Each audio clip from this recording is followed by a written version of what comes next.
Olá, queridos, boa noite. Eu sou a Maria Salomão.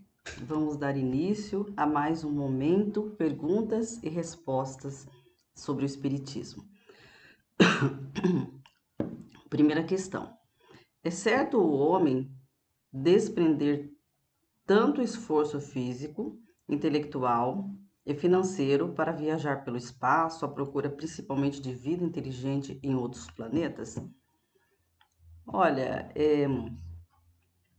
o Espiritismo não relata nada acerca das proibições sobre a procura do homem para a explicação de outras vidas em outros planetas. Claro que nós devemos evoluir para verificar as prioridades que o planeta exige. No entanto, é viável que se vá em busca de explicações, porque existem aí a busca das respostas. Então, essa curiosidade até faz parte do processo evolutivo. O homem não vai encontrar a vida em outros planetas da forma que ele pensa. A doutrina espírita nos explica que, segundo Jesus, quando ele disse há muitas moradas na casa do Pai, é que existem muitos planetas habitados neste universo geral, mas que também, para que nós tenhamos essa visão dos nossos outros irmãos de outros planetas, não conseguiríamos vê-los, né, no atual estágio em que nós estamos, porque é uma outra dimensão. Então vai ser bem difícil, vai precisar então bastante estudo acerca da física quântica, acerca da doutrina espírita, e essa evolução está chegando e vai chegar com o tempo. Questão número 2. Existem planetas pelo universo que abrigam vidas físicas como a Terra? Sim, existem planetas no nosso universo, como na questão anterior que eu disse que Jesus falou há muitas moradas na casa do Pai, explicando que há as moradas no mundo espiritual e há as moradas no mundo físico. Nós não somos privilegiados. Deus não privilegiaria somente a Terra, mas existem muitas moradas, por quê? Porque o espírito inteligente, ele vai passando por evoluções. E nessa evolução, um vai mais à frente do que o outro. Então, não tem como conviver no mesmo espaço, no mesmo planeta, onde às vezes a capacidade de entendimento e a capacidade de moral daqueles habitantes do planeta não condizem com aqueles espíritos. Então, muitos sim, há planetas habitados, mas para que a gente possa ver isso, precisava então evoluir um pouco mais, porque é uma esfera diferente. Questão número 3. Passando deste planeta para o outro, o espírito conserva a inteligência que tinha aqui? Sim. Mesmo que o espírito ele vá reencarnar novamente na Terra não, vamos dizer assim, deixa eu explicar de forma bem clara. A Terra, ela vai passar para o mundo de regeneração, então ela vai evoluir.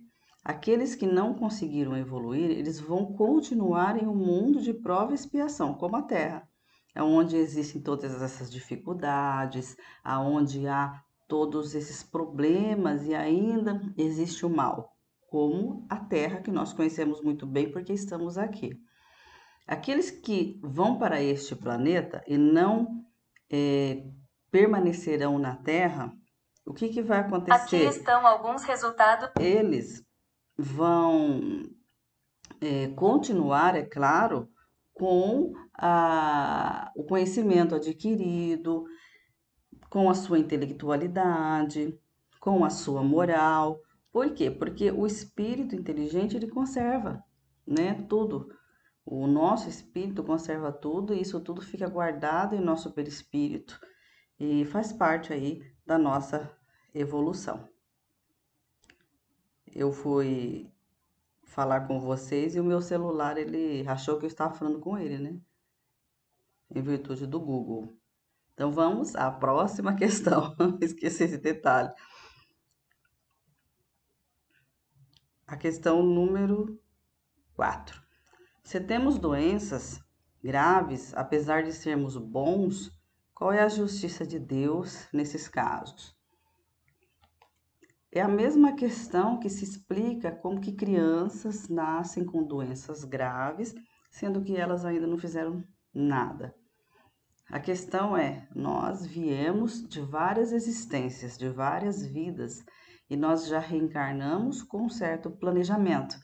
Então, acontece sim de crianças nascerem muito doentes, com deficiências, de pessoas que a gente vê que é uma pessoa boa e ela, poxa vida, desenvolveu um câncer grave, está sofrendo tanto. Então, faz parte do seu resgate, faz parte do seu processo evolutivo. Aquilo ali que nós enxergamos ser o mal, na verdade é um bem. É um bem para o nosso espírito, para o nosso progresso. E que bom que a pessoa seja boa, porque ela vai estar entendendo melhor a doença, entendendo melhor o seu sofrimento. E é isso que faz parte da nossa evolução. Questão número 5. Quando o amor é verdadeiro, compensa perdoar os erros de um adultério? Sempre nós precisamos exercitar o perdão em quaisquer condições da vida. Eu já vi relatos, e acredito que vocês também, de mãe que perdoou o assassino do próprio filho. Isso significa que ela não amava o filho? Filho, não. Significa que ela é evoluída, que ela sabe que precisa exercitar o perdão, porque o perdão, ele libera o nosso coração. Ele libera a nossa alma. Então, nós precisamos exercitar o perdão em todas as questões da vida. No caso de um adultério, tem que perdoar, claro, com certeza. Mas aí a questão de continuar no casamento ou não é uma questão pessoal de cada um. Não significa que não houve o perdão, só porque não vai continuar no relacionamento. Aí é uma questão de cada um, uma questão de análise. A doutrina não impede nem fala nada a respeito de que nós não devemos nos separar. Nós precisamos aprender a ser felizes, aprender a respeitar as pessoas, aprender a reconhecer os seus limites e buscar esse perdão que é necessário. Questão número 6. As visões muitas vezes são ilusões da própria pessoa. Nós precisamos aprender a separar o que é ilusão, o que é fantasia, do que é vidência. A vidência é uma característica, é uma mediunidade, né, na qual a pessoa ela vê os espíritos. Então, é uma mediunidade muito delicada, segundo o livro dos médiuns. Por quê? Porque cada pessoa vê de uma forma, cada pessoa vê de um jeito.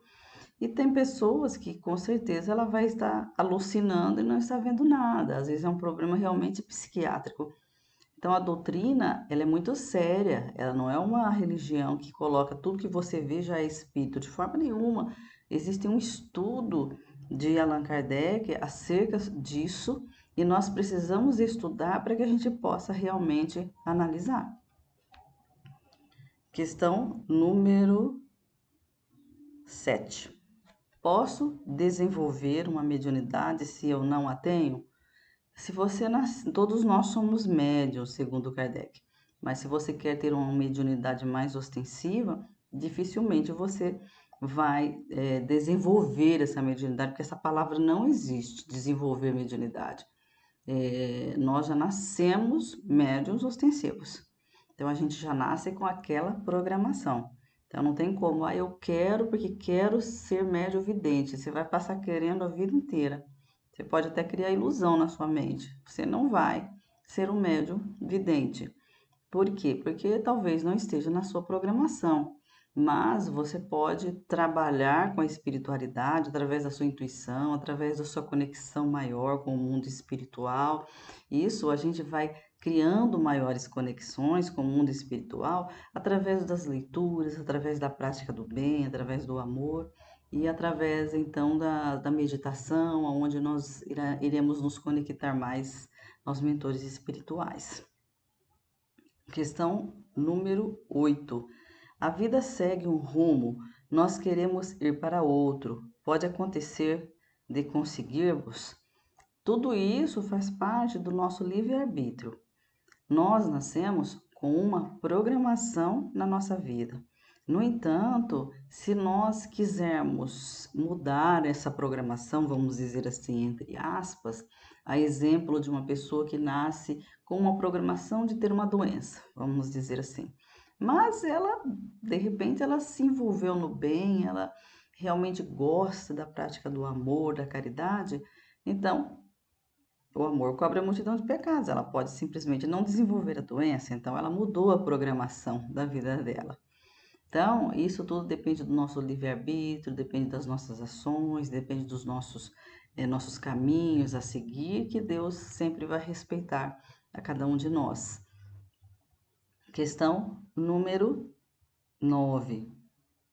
Ter medo da morte é ter medo de encontrar a si mesmo? Muitas das vezes sim, e muitas das vezes falta de conhecimento. Ainda a humanidade caminha de uma forma que não entende o que é a morte. A única doutrina que coloca claramente e explica claramente que a morte não existe, que é apenas a separação do corpo, é a doutrina espírita. E mesmo assim, mesmo os próprios espíritas, para entender isso e captar isso de uma forma na alma mesmo, no entendimento, é difícil. Imagina as outras pessoas. Então, como nós ainda estamos no segundo estágio da nossa evolução, todos nós tememos a morte, tememos como morrer principalmente, né? Por quê? Porque ainda nós não nos recordamos de estarmos, de ter tido experiências ali no mundo espiritual. A maioria das pessoas não entendem muito bem, então isso faz parte do nosso processo de evolução, ter medo da morte. E muitas pessoas que sabem que a morte não existe, às vezes têm medo sim de encontrar a si mesmo do outro lado. Por quê? Porque quando a gente desencarna, quando o espírito se encontra no outro lado, ele está despido, vamos dizer assim. Ele não tem como mais mentir, ele não tem como mais enganar. Então, ele está de frente consigo mesmo e de frente ali com a espiritualidade. Então, isso causa com certeza um medinho, porque a gente erra todos os dias, né? E até então, com certeza, é como o filho que tem medo do pai quando faz as coisas erradas. Então, faz parte do nosso processo. Questão número 10. Sobre os desencontros no amor não dar certo, como ninguém, por mais que se esforce e se submeta à vontade do outro, pode ser uma expiação? A pergunta é: quando não dá certo com ninguém, pode ser uma expiação? Não, expiação não. Expiação são as doenças, as deficiências. Isso, quando não dá certo no amor, esse exemplo da pergunta é uma prova para o espírito, que às vezes nasceu nessa encarnação para não se envolver aí em relações amorosas. Veio com outra programação. Por quê? Porque pode ter acontecido, é um exemplo, que em vidas passadas não valorizou aí a família, não valorizou o amor, foi uma pessoa mais promíscua, que teve seus relacionamentos e nunca, e sempre traiu, e nunca foi fiel, então não levou a sério. Agora nessa encarnação não vai dar certo os relacionamentos. Por quê? Porque precisa aprender o valor dos relacionamentos, precisa aprender o valor dessas condições de vida, desse amor, disso tudo. Isso é um exemplo que eu dei, não significa que é isso que vai acontecer. Tem pessoas que nasceram com outras programações. Vamos dar o exemplo aí do Divaldo. Divaldo nunca namorou, não é mesmo? Então, a programação dele não era formar uma família nem ter relacionamentos. A programação dele era a divulgação da doutrina. Ah, Maria, mas aí você está falando de um missionário. Sim, mas é o que eu estou dando um exemplo. Então, tem pessoas que às vezes procuram por um relacionamento e não conseguem dar certo porque precisa também enxergar que a vida não é só um relacionamento, que a vida Nós precisamos dar valor à nossa pessoa, nós precisamos gostar da nossa companhia, nós precisamos desenvolver os nossos projetos. Aí depois que a gente desfocar disso, será que de repente não acontece de dar certo? Então a gente precisa fazer bastante reflexões acerca da nossa existência. Nós terminamos o nosso momento perguntas e respostas. Agradeço a atenção de todos. As dúvidas podem nos enviar. Que Jesus possa estar fortalecendo a nossa vida como um todo, para que a gente possa compreender mais os seus valores, os seus ensinamentos e não deixemos de cuidar de nós mesmos, de cuidar aí dos nossos sentimentos, do nosso corpo físico, da nossa intelectualidade e ir atrás dos nossos objetivos. Deus abençoe a todos. Grande abraço.